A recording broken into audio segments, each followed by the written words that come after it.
Interpersonal communication can be defined as communication that occurs between two or more people within the context of a relationship, and that as it evolves helps them to negotiate and define their relationship. Basically, we can summarize this as interpersonal communication is communication between two or more people. Why does interpersonal communication matter? Why do we study this? Why is this important to us as humans? Well, first is because it is pervasive. Nearly everyone engages in interpersonal communication every day. Pervasive means it's everywhere. It's in every interaction. Any of us who have any dealings with other people engage in some form of interpersonal communication each day. It can improve our relationships. Without decent interpersonal communication skills, the ability to have healthy and meaningful relationships is negatively impacted. Marriage and family therapists have found that one of the primary causes for failed relationships and marriages is ineffective communication, a lack of effective communication between the two partners, the inability to be able to communicate, to be genuine, to share thoughts and ideas and feelings. It can also improve our health. Having close relationships, especially those in which we can be honest and deep and have meaningful connections with, improves general health and sense of well-being. It is known that people who have better relationships have longer lives. Married people, on average, live longer, especially people who are in happy marriages. People with friends, solid friendships, having these friendships decreases stress and anxiety, and increases in stress and anxiety will contribute to illness due to the depletion of your blood cells, due to the depletion of your immune system. Stress causes negative impact onto your immune system.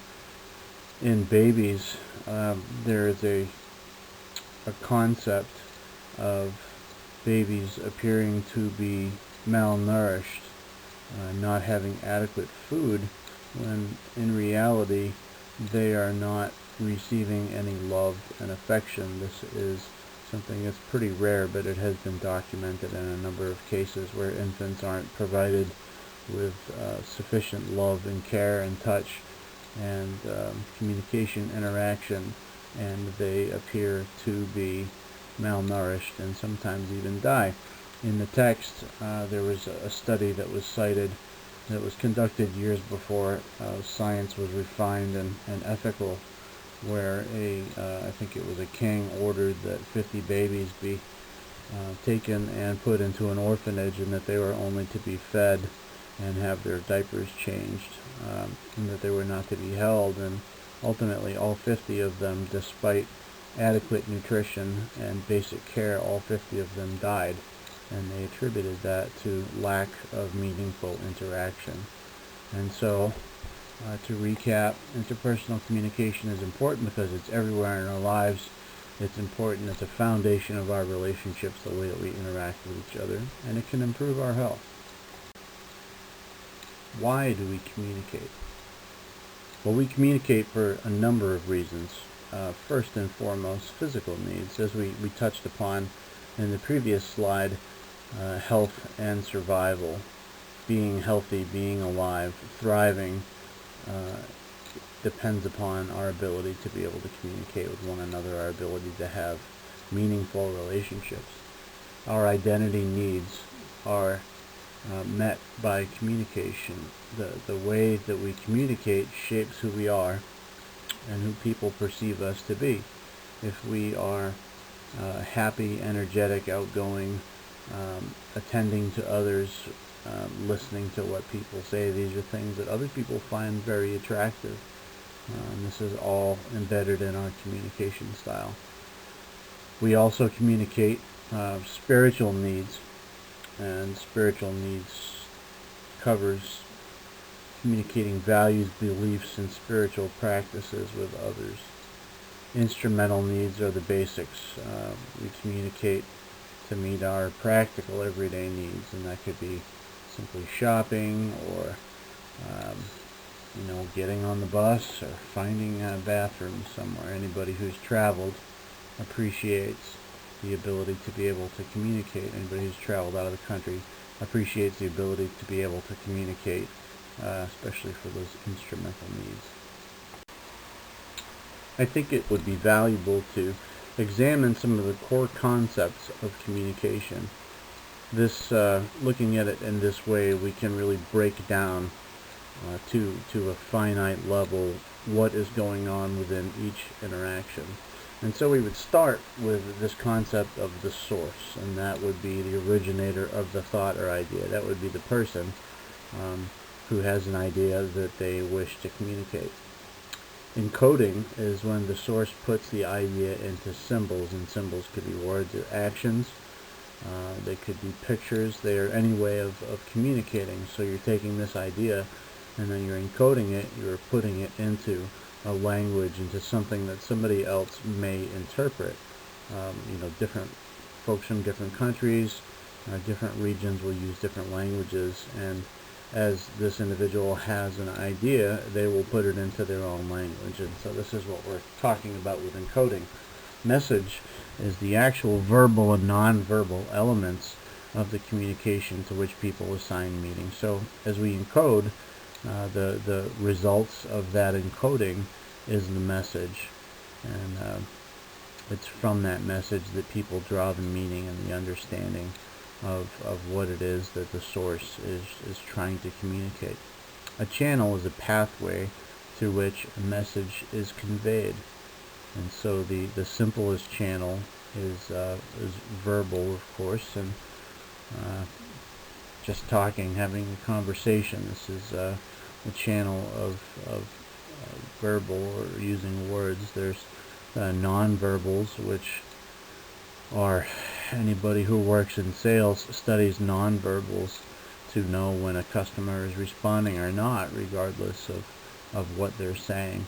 When we're having a conversation with somebody, we can see through the channel of non-verbal communication when somebody is not interested in what we have to say. Maybe they're fidgety, they're not making eye contact, etc. Okay, so we've discussed the source, the originator of an idea. We've discussed how the source will encode, will put the idea into symbols, into words that can be communicated, and the message is the end result. And next we have the receiver. The receiver is the person on the other end of the source who interprets or decodes the message. And when the receiver is decoding, they are interpreting or giving meaning to the message. They are translating that message into how they understand it or how they perceive it. Noise is anything that interferes with the encoding or decoding interpretation of a message. This, of course, could be literal noise, but more than likely we're talking about perceptions. We're talking about failures to properly communicate the message because of lack of appropriate language or whatever, or it could even be a psychological noise where you're telling me something and I'm hearing something different based upon my interpretation of what you're saying because of wherever my mind is. You may be saying something that's reminding me of something that my parents said that I resent, and it's that noise in my mind that is impacting the message that I'm hearing from you. So to expand further into some of the core concepts of communication, I touched on in a previous slide this idea of channel, and that is a pathway through which messages are communicated, as I said, verbally or non-verbally, by physically, etc. Channel-rich contexts are communication contexts involving many channels at once. Now, this could be simply a face-to-face conversation. As we're talking to someone, not only are we exchanging words, we're hearing what they're saying, they're hearing what we're saying, but we are exchanging glances, there's eye contact, there could be different physical, the way that we're standing, the way that we are reacting to each other. If we have our arms crossed in front of us, it means that we may be guarded, or if we have our arms by our sides, we may be open to this person. We may be distracted, but there are lots of different channels through which individuals may communicate when they are face to face. A channel lean context. Lean means deprived of, or not enough, very minimal. They're contexts involving very few channels at once. And an example of this might be a text message.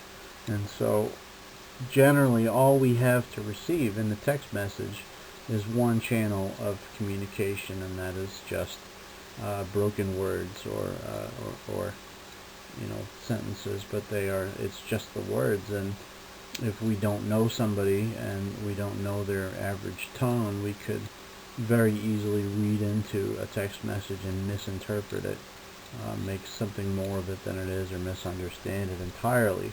And the reason for that is because there are a very limited number of channels available in text messaging for us to really understand the full message of the individual. That's a noted thing. It's not a good idea to have an important conversation via text message, because it is so easy to misinterpret what the source or the receiver are trying to say. Perceptual filters, and I touched on that with regard to noise, the tendency to filter incoming messages through our own perceptions, biases, etc. This is a huge issue, and this comes anybody who has intense belief systems, or we all have belief systems, so we will all interpret things in different ways. If we grow up in a region where it is acceptable to hate other people, and that this other group, the X people, if the X people we are taught will always say dumb things, when we encounter a person who is an X person, we will interpret no matter what they're saying as dumb because of our own bias. Now this is just kind of a lame example perhaps, but an example nonetheless. So the tendency to filter incoming messages through our own perceptions, biases, etc. The idea of propaganda is great for that, for getting people onto the same page, especially for combat, for war purposes. It's important to rally your citizens behind you, and ultimately change the filter that they are using to subtly alter that filter. So as information comes in, this person, Afghanistan, every person in Afghanistan is evil, and we'll see pictures of people in Afghanistan and immediately we think evil, and that's the perceptual filters. Symbols, I touched on verbal and nonverbal representations of ideas. This is words. This could be the middle finger to show that you're upset. They could be cave drawings, all different kinds of things. Symbols are the crux of the ability to be able to communicate. This is how it all started, was with drawings. The cave drawings in France, I can't remember the exact area, but those are the original attempts at interpersonal communication, to be able to show a large herd and people hunting, and to share how these people lived. Rules of conversation can be divided into two categories. The first is explicit rules, and those are rules about behaviors or forms of communication or what have you that have been clearly articulated.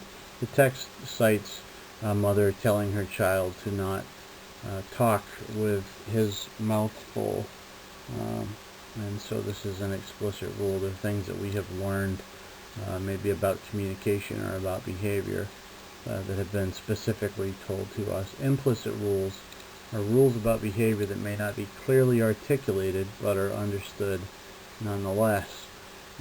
One of these that I think of with rules of conversation is personal space. In the United States, we value our personal space when we are talking to another person. Generally, we feel comfortable at 2 to 3 feet away, unless it's somebody that we're intimately involved with. if you've ever interacted with a person from Eastern Europe or perhaps Italy, they come in very close contact with you. I have a friend from Bosnia, and every time we go out to eat, he sits like right next to me, and it's not because he's attracted to me. It's just more of that is his comfort zone. He feels very comfortable being inches away from somebody while he talks. This is an implicit rule. He was never specifically told to speak very closely to somebody, but it's something that is a part of his culture. And yeah, as I said, nobody's necessarily told, but it's just been expressed, and that is how most people in his culture in Bosnia communicate. Finally, I think it would be valuable to examine the characteristics of competent communicators. The first characteristic is self-awareness, and we can refer to this as self-monitoring.